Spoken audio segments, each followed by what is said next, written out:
Dottor Emanuele Bassagli, la ringraziamo, buongiorno per essere con noi con le pillole poi di welfare innovativo, di welfare del futuro, promosse e sostenute dalla Regione Veneto e da Veneto Welfare. Ancora grazie per la sua disponibilità. Grazie a voi, buongiorno. Iniziamo un po' quella che ci eravamo già anticipato, avevamo anticipato una breve discussione su quello che sarà il futuro del welfare. L'intervista che stiamo facendo, o comunque l'ipotesi, rientra in un percorso molto più ampio che la Regione Veneto sta mettendo in piedi e che vuole essere d'aiuto poi a tutti i soggetti che toccano o sono interessati dal welfare. Oggi noi abbiamo un welfare che sta cambiando, sta passando, abbiamo parlato per anni di welfare aziendale, sembra evolversi questo welfare aziendale verso un welfare territoriale. In tutto questo, in un'emergenza sanitaria, un'emergenza occupazionale in atto e che forse diventerà, anzi è già oggi, emergenza economica. Dove si posizionano i provider, dove si posizionano le piattaforme e quale sarà poi il futuro che in qualche modo co-gestirà con le parti sociali? In questo momento il welfare aziendale non si è arrestato, anzi quel processo di crescita che abbiamo visto molto marcato dal 2008 ad oggi, nella fase 2008-2015, che era guarda caso una fase di crisi, fu riscoperto il welfare aziendale come alternativa anche al normale scambio lavorativo, presenza in cambio di retribuzione, e proprio la riscoperta che ci fu nella crisi economica ha giustificato il noto intervento di riforma della fine del 2015 in vigore dal 1 gennaio del 2016. Da quella data, 1 gennaio 2016 ad oggi, i piani di welfare sono più che decuplicati. Noi oggi sono circa 6 milioni e mezzo i lavoratori che sono coperti da una qualche forma di welfare aziendale ed è un numero rilevante, soprattutto un numero che non pare fermarsi con la crisi non più finanziaria ma sanitaria attuale. Perché? Perché la duttilità, l'elasticità del welfare aziendale sta facendo sì che non muti l'urgenza e il bisogno di welfare. Quello che sta cambiando è la richiesta di beni e servizi dei lavoratori. Per cui anche in questo periodo stiamo osservando aziende che inaugurano piani di welfare o anche aziende in difficoltà in cassa integrazione che mantengono vivi i piani di welfare per venire incontro ai bisogni sociali dei propri dipendenti. Certo, quello che stiamo vedendo è un rimescolamento dei beni e servizi che vengono scelti dai dipendenti all'interno di quello che è previsto dal testo unico delle imposte sui redditi. Ma questo non vuol dire di per sé una diminuzione, ma anzi, a mio parere, secondo me, invece è ancora più un'affermazione, perché il welfare si sta dimostrando essere uno strumento non solo per la crescita economica, ma anche per la gestione delle difficoltà. In questo scenario, dottor Massagli, in questo scenario che lei bene descriveva, il passaggio epocale tra un welfare commerciale e un welfare sociale, quali bisogni reali traccerà tra i lavoratori e tra le imprese? Noi in parte il welfare commerciale non l'abbiamo mai davvero conosciuto. All'estero, in altri paesi, c'è un welfare di questo genere.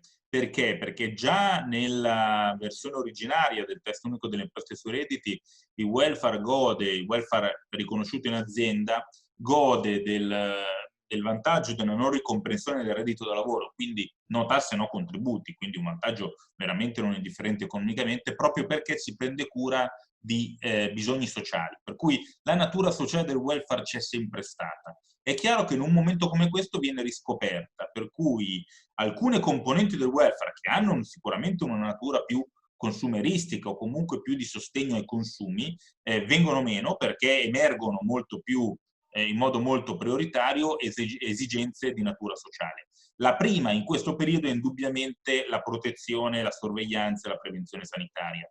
Ricordiamoci che il welfare aziendale da sempre prevede la possibilità di riconoscere beni e servizi di natura sanitaria ai dipendenti senza la ricomprensione del reddito da lavoro. In questo momento quindi non solo si stanno attivando e potenziando gli strumenti di cassa di assistenza sanitaria integrativa dei contratti collettivi nazionali, ma stanno crescendo molto anche o si stanno allargando le esperienze di cassa sanitaria cosiddetta aziendale o interaziendale, E addirittura una recentissima circolare dell'Agenzia delle Entrate ha chiarito che la lettera F quater dell'articolo 51,2 del TUIR, scusate la notazione tecnica, ma è sostanzialmente una delle novità degli ultimi anni, che prevede la possibilità che il datore di lavoro riconosca ai dipendenti, senza ricomprensione del reddito da lavoro, di polizze assicurative per la long term care o per le gravi patologie. L'Agenzia delle Entrate ha chiarito che il Covid è una grave patologia, per cui, detta in modo molto diretto, oggi un datore di lavoro può riconoscere una polizza anti-Covid a tutti i propri dipendenti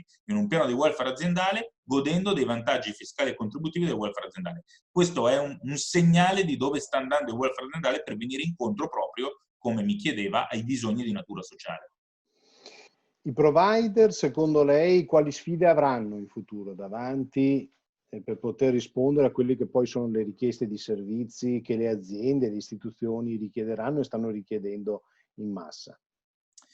I provider hanno la sfida di allargare il loro raggio d'azione e specializzarlo molto, è una sfida di competenza secondo me, perché i provider sono nati come forme, insomma come soggetti che vendevano servizi alle aziende e quindi vendevano soluzioni per gestire meglio il personale o meglio fidelizzarlo o meglio riconoscerlo. In questo momento, proprio perché viene enfatizzata la funzione sociale del welfare aziendale e oltre alla funzione sociale il welfare sta acquisendo e potrà ancora di più acquisire quasi una funzione di veicolo delle politiche pubbliche, il provider non è più soltanto un venditore, anzi direi che lo è minoritariamente un venditore di soluzioni informatiche, è soprattutto un consulente e un progettista di welfare. Ma per essere consulenti e progettisti di welfare bisogna conoscere il welfare pubblico, il primo pilastro, bisogna conoscere l'offerta del welfare territoriale, bisogna conoscere l'offerta del welfare contrattuale, quindi l'offerta del welfare pattuito nei contratti e negli accordi sindacali, e bisogna conoscere la normativa del welfare aziendale. I provider devono specializzarsi per essere sempre di più consulenti e progettisti e magari un po' di meno commerciali.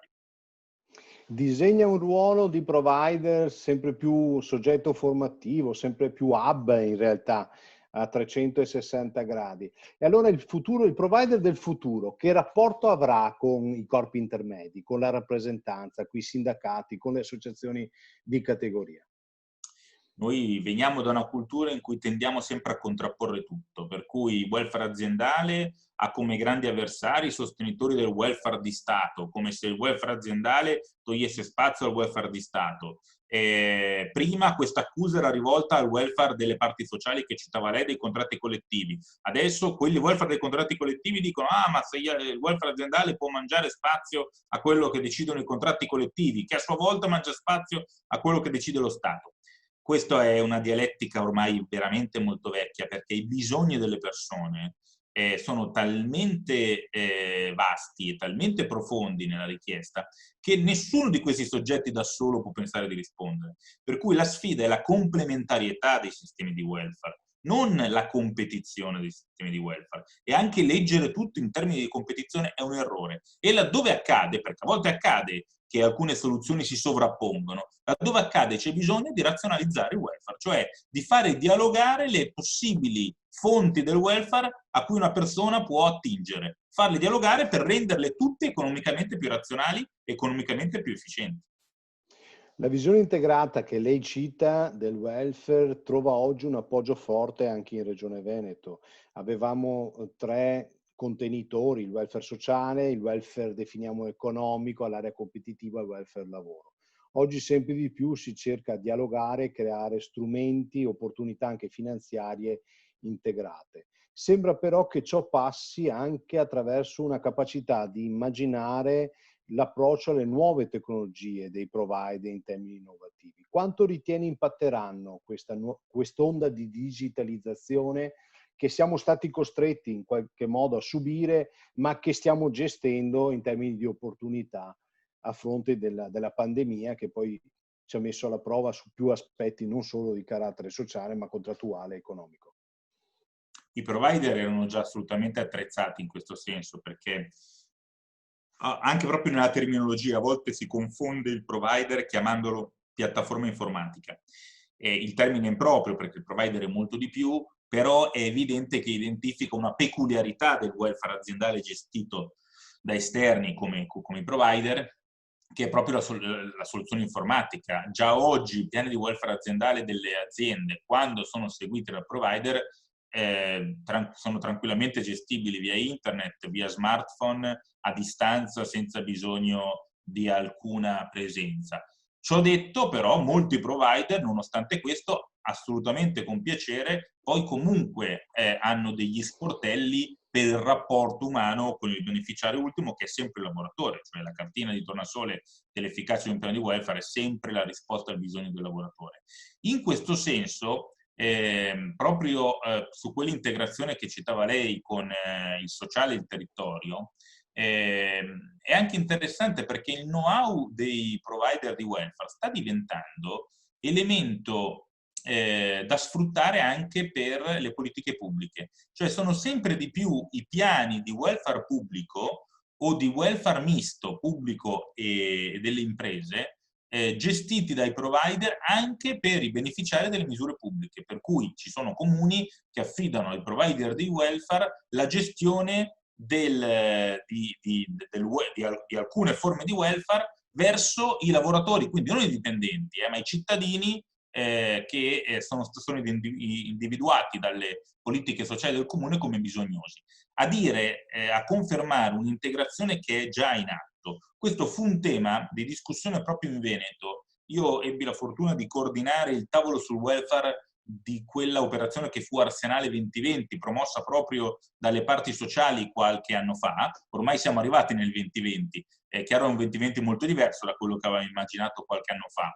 Però alcuni contenuti erano già presenti in quelle riflessioni e in particolare in quel tavolo che ebbi la fortuna di coordinare si parlò esplicitamente e in modo molto diffuso di integrazione tra le varie forme di welfare per superare una logica competitiva. Nel suo ruolo in quell'occasione rappresentava in modo egregio quella che è poi l'associazione di cui lei è presidente, che per anni si è attivata e si sta ancora attivando e si attiverà, perché di fatto siete coloro che stanno disegnando un modello nuovo di approccio su scala nazionale, non solo nelle telematiche del secondo welfare, ma possiamo coniare un nuovo termine, una sorta di welfare primario, non alternativo allo Stato, ma vicino al territorio e necessario alle imprese. Quali sono le strategie che come associazione state portando avanti o che prevedete di poter affrontare nel prossimo futuro? Noi non abbiamo nessuna pretesa di allargamento associativo, di marketing associativo, neanche francamente grandi ambizioni di visibilità. Il nostro interesse è quello di fare informazione, formazione e cultura. Sono tre cose diverse effettivamente. L'informazione soprattutto a chi ha modo di utilizzare i piani di welfare, anche i lavoratori, per capire quali sono i loro diritti e i loro spazi, però anche alle aziende, perché ancora molte non conoscono gli spazi previsti dalla nostra normativa fiscale sul welfare aziendale. Formazione vuol dire accompagnare chi poi è chiamato a progettare questi piani, chi poi è chiamato a implementarli, chi poi è chiamato a gestirli, formarli a 360 gradi, quindi non una formazione specialistica solo su un campo, quello fiscale o quello giuslavoristico, ma una formazione che ha dentro la dimensione sociale, sociologica, la dimensione giuslavoristica, la dimensione fiscale, la dimensione economica, perché il welfare aziendale è una materia trasversale. Cultura, soprattutto rispetto anche al grande pubblico, cioè fare capire quello che stavamo dicendo prima, fare capire che il welfare aziendale non è una mera soluzione di HR, come può essere, non so, la decisione su avere il tornello all'ingresso o no, o la decisione su se fare l'area fumatori al piano 3 o al piano 4. Il welfare aziendale è un'altra cosa. Dietro al welfare aziendale si vede il cambiamento in atto da tanti anni nella natura del rapporto di lavoro. Il nostro rapporto di lavoro, il rapporto di lavoro anche dipendente, è sempre meno un rapporto di lavoro novecentesco, fatica in cambio di salario, ma sempre di più un rapporto di lavoro che si può fare come si è visto in questi mesi. Si può fare a distanza, senza bisogno del controllo orario, senza bisogno di sapere esattamente cosa fa in quel momento il dipendente, perché può essere a risultato, può essere a fase, può essere a ciclo, perché la tecnologia permette questo. Non possiamo pensare di regolare, di leggere rapporti di lavoro con una normativa come quella che ancora abbiamo nel diritto del lavoro, ma anche nel fisco, che è figlia del Novecento industriale.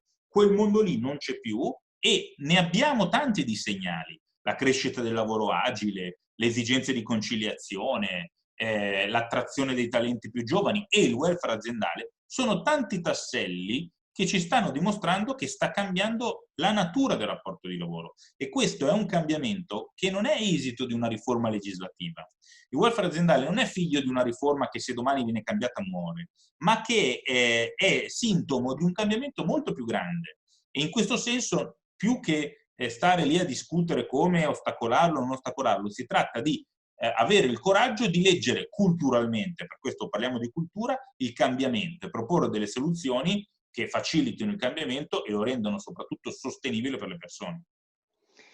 Grazie, dottor Massagli, grazie ancora professore e la ringraziamo per questa piena disponibilità, per aver avuto nella parte soprattutto finale dell'intervista il coraggio di porre al centro quello che noi che stiamo ricercando poi in altri anche momenti, in altre interviste, il coraggio di porre al centro il welfare come pianificatore di quelle che sono poi le politiche del lavoro agganciate fortemente alle politiche industriali su scala nazionale.